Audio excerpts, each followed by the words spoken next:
নমস্কার, আমি ব্রততী। বাংলা সাহিত্য পাঠে ব্রততী চ্যানেলে সকলকে অনেক অনেক স্বাগত জানাচ্ছি। আজকে শুনে নেব উপেন্দ্রকিশোর রায়চৌধুরীর গল্পমালা গল্পগ্রন্থের অন্তর্গত গল্প গল্প স্বল্প। শুরু হচ্ছে আজকের গল্প। যদু যেমন সন্ডা ছিল, সে খেতেও পারত তেমনি। যখন সে খুব ছোট ছিল, একদিন সে গেল এক বড় লোকের বাড়ি নিমন্ত্রণ খেতে। ভারী ভারী খাইয়ে সব সেখানে খেতে বসেছে। লুচি কোড়মার ধুম লেগে গেছে। খাইয়েরা খুব খেতে পারাটাকে বড়ই বাহাদুরি মনে করে। তাই খাওয়া শেষ হওয়ার সময় তারা বললে, আচ্ছা, আজকে সকলের চেয়ে বেশি কে খেয়েছে? এ কথায় কেউ বলছে আমি, আর কেউ বলছে না আমি। তা শুনে যারা পরিবেশন করছিল তাদের একজন বলল, আজ্ঞে না, সকলের চেয়ে বেশি খেয়েছে এই ছেলেটি, মানে যদু। সে এতগুলো লুচি আর এত টুকরো কোড়মা খেয়েছে। সকলে তাতে ভারী আশ্চর্য হয়ে যদুকে জিজ্ঞাসা করল, হ্যাঁ রে, সত্যি নাকি তুই এত খেয়েছিস? যদু বলল, খেয়েছি বই কি, আরও খেতে পারি। তা শুনে সবাই বলল, বটে, আচ্ছা আনো দেখি লুচি কোড়মা, দেখি ও আর কত খেতে পারে। শুনেছি তখন নাকি যদু আরও এক দিস্তা, মানে 24খানা লুচি আর 18 টুকরো কোড়মা খেয়েছিল। সত্যি মিথ্যে ভগবান জানেন, আমার তখন জন্ম হয়নি। এত খেয়েও যে যদুর পেট ভার হয়েছিল তা মনে করো না। সে তখনই সুপারির ডালের ঘোড়া হাঁকিয়ে বাড়ি এলো। এসে কালো জাম গাছে উঠে আরও অনেকগুলো কালো জাম খেলো। এ হলো বহুকালের কথা। তখন খাইয়ে বললে ভারী একটা গৌরবের কথা হতো। সেই সময়ে এক ব্রাহ্মণ এই বাহাদুরির লোভে মারাই গিয়েছিলেন। কোনো বড় লোকের বাড়িতে তাকে মাঝে মাঝে নিমন্ত্রণ করে তার যা ইচ্ছা যত খুশি খেতে দেওয়া হতো। একদিন সেখানে খেতে বসে বললেন, আজ আমি শুধু ছানা আর চিনি খাবো। তাই তাকে এনে দেওয়া হলো। তিনি তখন 7 সের ছানা চেঁচে পুছে শেষ করে বিস্তর বাহাদুরি পেয়ে বাড়ি এসে সেই রাত্রেই পেট ফেঁপে মারা গেলেন। আর একটি ভট্টাচার্যি মশাইয়েরও বিষয়ে খুব নাম ছিল। সকলে যখন তার খাওয়া দেখে আশ্চর্য হতো, তখন তিনি নিজের কপালে টোকা দিয়ে বলতেন, দেখছো কি, এইটুকু নিরেট, আর তো সব পেট। একটি ছেলের মনটি বড় ভালো, কিন্তু স্বভাবটি একটু পাগলাটে গোছের। সে একদিন রাত্রে এক জায়গায় গিয়েছিল পূজা দেখতে। ঢুকবার সময় তার বুট জোড়াটি বাইরে রেখে গিয়েছিল। ফিরে এসে দেখে কে তা নিয়ে গেছে। ছেলেটি তো তাতে হেসে অস্থির। সে বলল, বেটা ভারী ঠকেছে, পুরনো জুতো চুরি করেছে, 2 মাসও পায়ে দিতে পারবে না। যা হোক, এখন বাড়ি ফিরে তো যেতে হবে। কাজেই শুধু পায়ে হেঁটে ট্রাম ধরবার জন্য হেদোর ধারে এসে উপস্থিত হলো। সেখান থেকে তার বাড়ি 25 মিনিটের পথ পটলডাঙায়। সে হেদো এসে ট্রাম পেয়েছিল, কিন্তু তখন সে ভাবল, এখান থেকে উঠে কেন না হয় ঠকি, সেই 6 পয়সাই তো দিতে হবে। আমি শ্যামবাজার গিয়ে ট্রাম ধরে পয়সা আদায় করে নেব। বলে সে তো সেই শুধু পায়ে হেঁটে হেঁটে গিয়ে শ্যামবাজারের আড্ডায় উপস্থিত হয়েছে।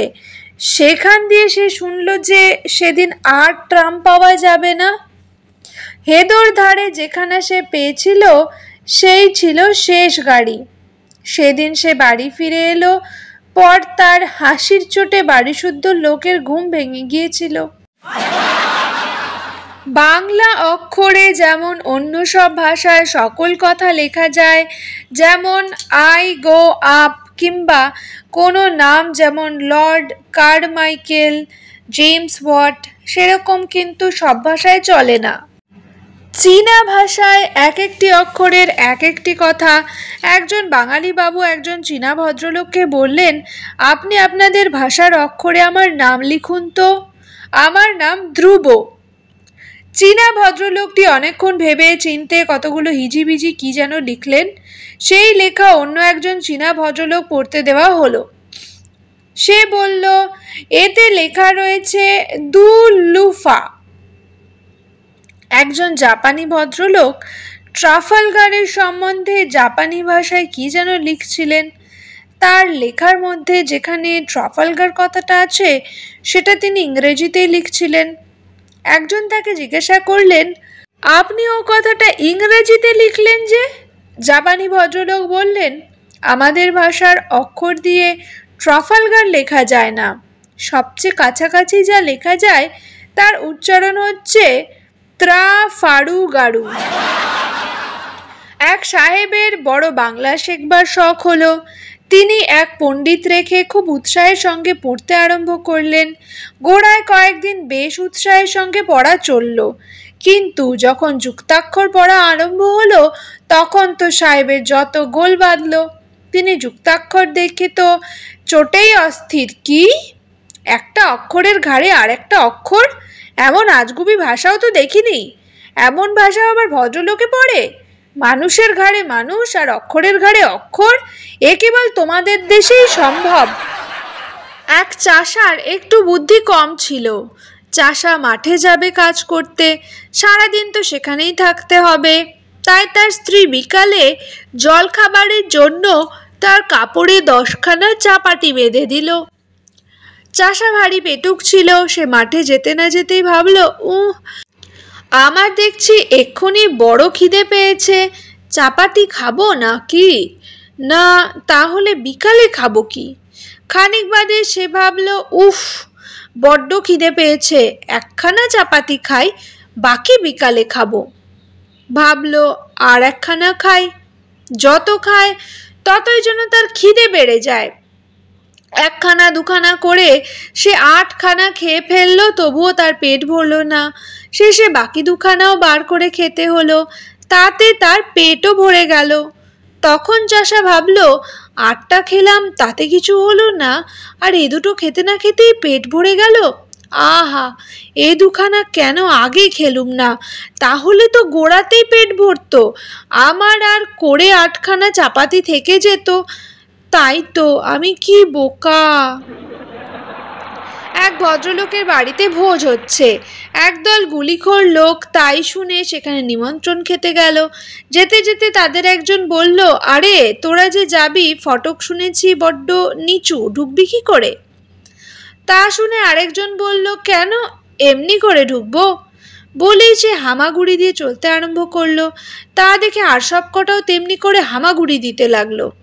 এইভাবে তো তারা গিয়ে ভোজের বাড়িতে উপস্থিত হয়েছে, আর অমনি জমদূতের মতো 4টে দারোয়ান এসে তাদের ঘাড়ে চেপে ধরেছে। তখন সেই প্রথম গুলিখোরটা ভারী গম্ভীর হয়ে মোটা গলায় বলল, এখন দেখো দেখিনি, আমি বলেইছিলাম যে ফটক নিচু, আটকাবে। একটি মাসে 10টি টাকার কমে একটি স্কুলের ছেলের খাওয়া চলে না। আমাদের ছেলেবেলায় আমার চাকরকে 2 পয়সা করে দিয়েছি, তাতেই সে আমাদের দুবেলা খেতে দিয়েছে। আমি কিন্তু হিসাব কিতাবের কথা বলতে যাচ্ছি না, আমি সেই চাকরটির কথা বলছি। তার নাম আমরা তার সাক্ষাতে বলতাম কালী, অসাক্ষাতে বলতাম কেলে। 2 পয়সায় দুবেলা মাছ, তরকারি, ডাল, ভাত পেট ভরে খেতে দিতে হবে। কেলে তা তো দিতই, তার উপর আবার ঢের লাভ করে নিতেও ছাড়তো না। তার লাভের চোটে আমাদের পেট চোঁ করত। বাজারে যত রকমেরই মাছ উঠুক, কেলে আনে শুধু বাটা। 6 আঙ্গুল লম্বা একটি মাছ, তাকে 2 ভাগ করে একজনকে দেয় লেজা আর একজনকে দেয় মুড়ো। যে লেজা পায় তার তবু 2 গ্রাস খাওয়া চলে, কিন্তু যে মুড়ো পায় সে বেচারার খালি চোষাই সব। মাছ পাতে পড়তেই ছেলেরা একজন আরেকজনকে ডেকে খবর দেয় কার ভাগে কি জুটেছে, কিন্তু সে কথা কেউ বাংলাতে বলতে ভরসা পায় না। কেলের মেজাজটা বেজায় বেয়াড়া আর মুখটা অতি অসভ্য। ছেলেরা তা ইংরেজিতে বলে, কি হে, হেড না টেল? একদিন একজনের পাতে পড়েছে লেজা, সে ভুল করে বলে ফেলেছে হেড। অমনি কেলে বিষম দাঁত খিচিয়ে বলল, কি, তোমাকে দিলাম টেল আর তুমি বললে হেড? সেদিন খাওয়া দাওয়ার পর ছেলেরা ঘরে এসে বলতে লাগলো, না, ব্যাটাকে জব্দ করতে না পারলে আর চলছে না। ইংরাজিতে কথা বলবো, তাও দুদিন শুনেই বুঝে নেবে, কি সহ্য হয়? তখন এই যুক্তি হলো যে তরকারি যতই কম হোক সবাই মিলে কষে ভাত খেয়ে কেলেকে নাকাল করবে। 12 জনের রান্না হয়, সেদিন রাত্রে 5 জনেই তার সব চেঁচে পুছে খেয়ে বসে আছে। আবার বলছে আরও দাও। হাড়ির পানে চেয়ে কেলের মুখ শুকিয়ে গেছে, কিন্তু কি উপায়, পেট ভরে খেতে দিতেই হবে। সে বেলায় কাজ শেষে দই চিড়ে এনে চালাতে হয়েছিল, কাজেই লাভ যা হয়েছিল তা উল্টা বাগে। তারপর দিন কেলে আগে ভাগেই সাবধান হয়ে ঢের বেশি ভাত রেঁধেছিল, কিন্তু সবাই বলল আজ আমাদের খিদে নেই, কাজেই কেলের অনেক ভাত লোকসান হলো। এমনিভাবে দিন তিনেক যেতেই কেলে বেশ বুঝতে পারল যে ছেলেদের খুশি না রাখতে পারলে লাভের অংশ খুবই কম। তারপর থেকেই দেখা গেল কেলের মেজাজটিও একটু নরম, কথাবার্তাও কতকটা ভালো। ব্যাস, গল্প স্বল্প এখানেই শেষ হচ্ছে। খুব তাড়াতাড়ি হাজির হব উপেন্দ্রকিশোর রায়চৌধুরীর গল্পমালা গল্পগ্রন্থের অন্তর্গত গল্প তারপর নিয়ে। অপেক্ষা করতে থাকুন। গল্প এবং গল্প পাঠ ভালো লেগে থাকলে অবশ্য করে এই ভিডিওটাতে একটা লাইক করে দেবেন, সাবস্ক্রাইব করে নেবেন চ্যানেলটাকে, শেয়ার করে নিতে পারেন তাদের সঙ্গে যারা এই ধরনের গল্প শুনতে ভালোবাসে।